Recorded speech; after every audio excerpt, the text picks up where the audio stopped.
Audiobooks for Everyone presents Alice's Adventures in Wonderland by Lewis Carroll. Chapter 6. Pig and Pepper. For a minute or two she stood looking at the house and wondering what to do next, when suddenly a footman in livery came running out of the wood. She considered him to be a footman because he was in livery, otherwise, judging by his face only, she would have called him a fish, and rapped loudly at the door with his knuckles. It was opened by another footman in livery, with a round face and large eyes like a frog. And both footmen, Alice noticed, had powdered hair that curled all over their heads. She felt very curious to know what it was all about, and crept a little way out of the wood to listen. The fish footman began by producing from under his arm a great letter, nearly as large as himself, and this he handed over to the other, saying in a solemn tone, "For the Duchess, an invitation from the Queen to play croquet." The frog footman repeated in the same solemn tone, only changing the order of the words a little, "From the Queen, an invitation for the Duchess to play croquet." Then they both bowed low, and their curls got entangled together. Alice laughed so much at this that she had to run back into the wood for fear of their hearing her. And when she next peeped out, the fish footman was gone, and the other was sitting on the ground near the door, staring stupidly up into the sky. Alice went timidly up to the door and knocked. "There's no sort of use in knocking," said the footman, "and that for two reasons. First, because I'm on the same side of the door as you are. Secondly, because they're making such a noise inside no one could possibly hear you." And certainly there was a most extraordinary noise going on within, a constant howling and sneezing, and every now and then a great crash, as if a dish or kettle had been broken to pieces. "Please then," said Alice, "how am I to get in?" "There might be some sense in your knocking," the footman went on without attending to her, "if we had the door between us. For instance, if you were inside, you might knock and I could let you out, you know." He was looking up into the sky all the time he was speaking, and this Alice thought decidedly uncivil. "But perhaps he can't help it," she said to herself. "His eyes are so very nearly at the top of his head. But at any rate he might answer questions. How am I to get in?" she repeated, aloud. "I shall sit here," the footman remarked, "till tomorrow." At this moment the door of the house opened, and a large plate came skimming out, straight at the footman's head. It just grazed his nose, and broke to pieces against one of the trees behind him. "Or next day, maybe," the footman continued in the same tone, exactly as if nothing had happened. "How am I to get in?" asked Alice again in a louder tone. "Are you to get in at all?" said the footman. "That's the first question, you know." It was, no doubt, only Alice did not like to be told so. "It's really dreadful," she muttered to herself, "the way all the creatures argue. It's enough to drive one crazy."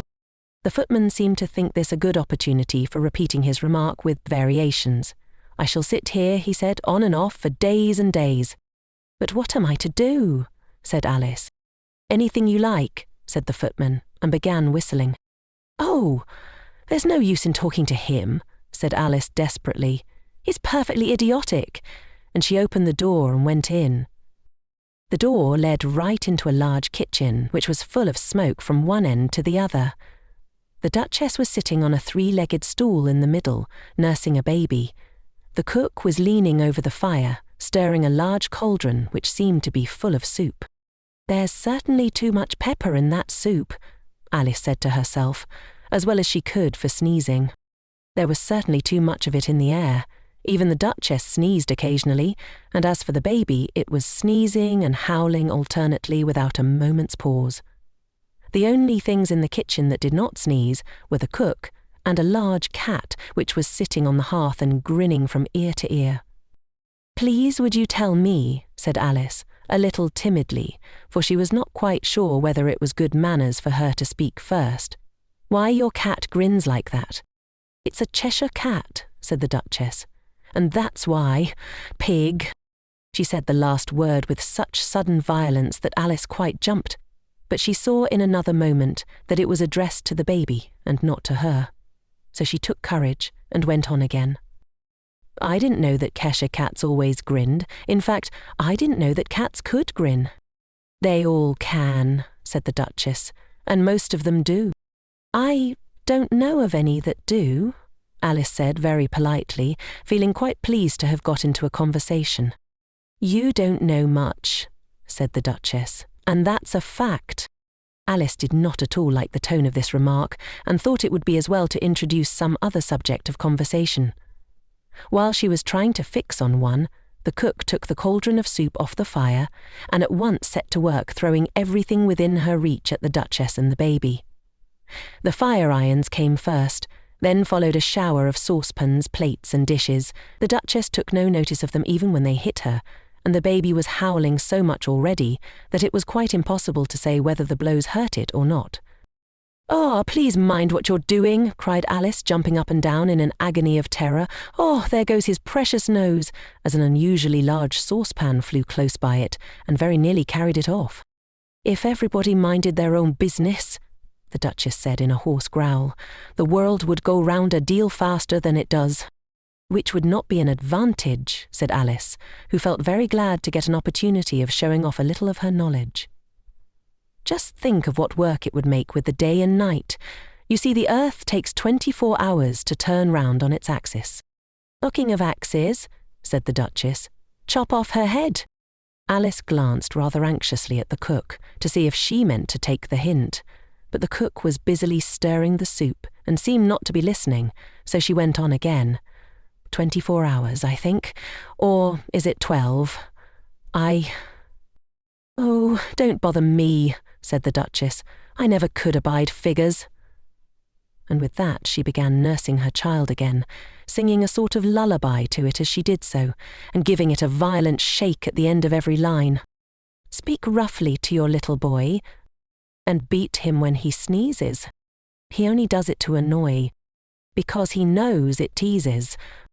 Chorus, in which the cook and the baby joined. Wow, wow, wow.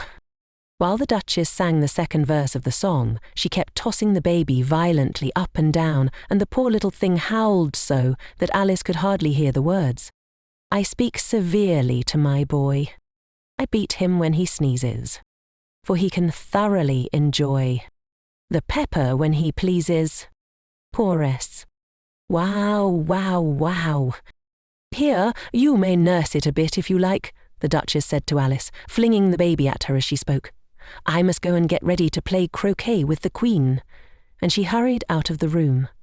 The cook threw a frying pan after her as she went out, but it just missed her. Alice caught the baby with some difficulty, as it was a queer-shaped little creature, and held out its arms and legs in all directions. "Just like a starfish," thought Alice. The poor little thing was snorting like a steam engine when she caught it, and kept doubling itself up and straightening itself out again, so that altogether for the first minute or two it was as much as she could do to hold it. As soon as she had made out the proper way of nursing it, which was to twist it up into a sort of knot, and then keep tight hold of its right ear and left foot, so as to prevent its undoing itself, she carried it out into the open air. "If I don't take this child away with me," thought Alice, "they're sure to kill it in a day or two. Wouldn't it be murder to leave it behind?" She said the last words out loud, and the little thing grunted in reply. It had left off sneezing by this time. "Don't grunt," said Alice. "That's not at all a proper way of expressing yourself." The baby grunted again, and Alice looked very anxiously into its face to see what was the matter with it. There could be no doubt that it had a very turn-up nose, much more like a snout than a real nose. Also, its eyes were getting extremely small for a baby. Altogether, Alice did not like the look of the thing at all. But perhaps it was only sobbing, she thought, and looked into its eyes again to see if there were any tears. No, there were no tears. "If you're going to turn into a pig, my dear," said Alice seriously, "I'll have nothing more to do with you, mind now." The poor little thing sobbed again, or grunted, it was impossible to say which, and they went on for some while in silence. Alice was just beginning to think to herself, "Now, what am I to do with this creature when I get it home?" when it grunted again, so violently that she looked down into its face in some alarm. This time there could be no mistake about it. It was neither more nor less than a pig, and she felt that it would be quite absurd for her to carry it further. So she set the little creature down and felt quite relieved to see it trot away quietly into the wood. If it had grown up, she said to herself, it would have made a dreadfully ugly child, but it makes rather a handsome pig, I think. And she began thinking over other children she knew who might do very well as pigs, and was just saying to herself, if one only knew the right way to change them, when she was a little startled by seeing the Cheshire Cat sitting on a bough of a tree a few yards off. The cat only grinned when it saw Alice. It looked good-natured, she thought. Still, it had very long claws and a great many teeth, so she felt that it ought to be treated with respect. Cheshire Puss, she began rather timidly, as she did not at all know whether it would like the name. However, it only grinned a little wider. Come, it's pleased so far, thought Alice, and she went on. Would you tell me, please, which way I ought to go from here? That depends a good deal on where you want to get to, said the cat. I don't much care where, said Alice. Then it doesn't matter which way you go, said the cat, so long as I get somewhere.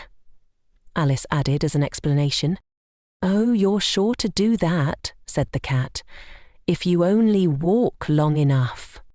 Alice felt that this could not be denied, so she tried another question. What sort of people live about here? In that direction, the cat said, waving its right paw round, lives a hatter, and in that direction, waving the other paw, lives a March hare. Visit either you like, they're both mad. But I don't want to go among mad people, Alice remarked. Oh, you can't help that, said the cat. We're all mad here. I'm mad, you're mad. How do you know I'm mad? Said Alice. You must be, said the cat, or you wouldn't have come here. Alice didn't think that proved it at all, however. She went on, and how do you know that you're mad? To begin with, said the cat, a dog's not mad. You grant that? I suppose so, said Alice. Well then, the cat went on. You see, a dog growls when it's angry and wags its tail when it's pleased. Now, I growl when I'm pleased and wag my tail when I'm angry. Therefore, I'm mad. I call it purring, not growling, said Alice. Call it what you like, said the cat. Do you play croquet with the Queen today? I should like it very much, said Alice, but I haven't been invited yet. You'll see me there, said the cat, and vanished. Alice was not much surprised at this. She was getting so used to queer things happening. While she was looking at the place where it had been, it suddenly appeared again. By the by, what became of the baby? Said the cat. I'd nearly forgotten to ask. It turned into a pig, Alice quietly said, just as if it had come back in a natural way. I thought it would, said the cat, and vanished again.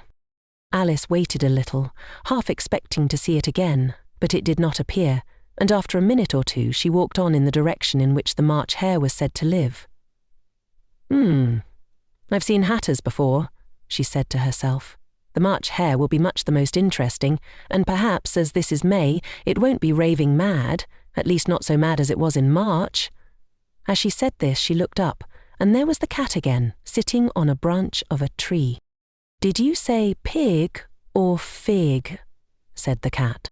I said pig, replied Alice, and I wish you wouldn't keep appearing and vanishing so suddenly. You make one quite giddy. All right, said the cat, and this time it vanished quite slowly, beginning with the end of the tail and ending with the grin, which remained some time after the rest of it had gone. Well, I've often seen a cat without a grin, thought Alice, but a grin without a cat.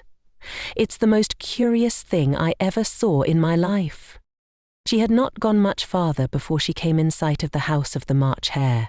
She thought it must be the right house, because the chimneys were shaped like ears, and the roof was thatched with fur. It was so large a house that she did not like to go nearer till she had nibbled some more of the left-hand bit of mushroom and raised herself to about 2 feet high. Even then she walked up towards it rather timidly, saying to herself, Suppose it should be raving mad after all. I almost wish I'd gone to see the hatter instead.